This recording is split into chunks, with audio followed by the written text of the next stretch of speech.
It's 2021 and people are ready to get back on planes and start traveling. But where do you start when searching for the cheapest flights available? Our answer, as always, is Google Flights. Simply type in your destination into Google search, which will result in a simple chart displaying prices and airlines. Proceed by clicking the Show Flights button, bringing you to the same chart with more details. Navigate one last time to the Price Graph button.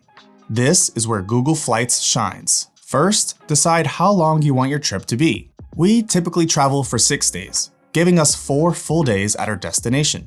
Next, hover over through the price graph and choose your desired dates. You'll probably notice random patterns throughout the graph, which may contradict a lot of the myths you hear about when trying to book the best flight. For example, it would make sense that a flight would be cheaper if you left during a week. However, you can clearly see that even leaving on a weekend can cost almost the same in some instances. It would also make sense to buy tickets months in advance. However, you can see, once again, that the graph increases in price as the months go by.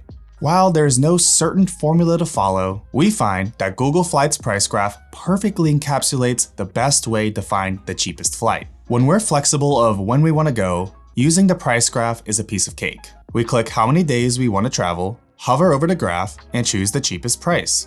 However, if there's specific days we want to leave and return, let's say this pricey Friday flight, what we do is play a gambling game. Typically twice a day for a week or two, I get on Google Flights price graph and check the price. Over a few days, and even sometimes in the same day, you'll actually see the price go up and down. At this point, it's up to you when to pull the trigger. Once you have a price you're happy with, double check the dates and click OK at the bottom.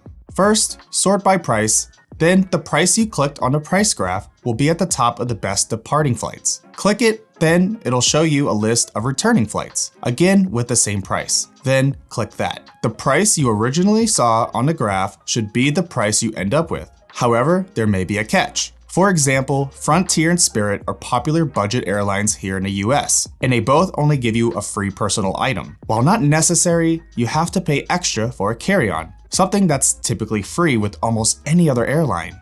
Also, you may notice long layovers. In some scenarios, we wouldn't mind waiting a few hours to save some cash, but sometimes you get pretty unlucky and get layovers over 24 hours. I know that sounds insane, but if you go back and compare to the next best option, you'll notice the tickets are a lot more, which happens often.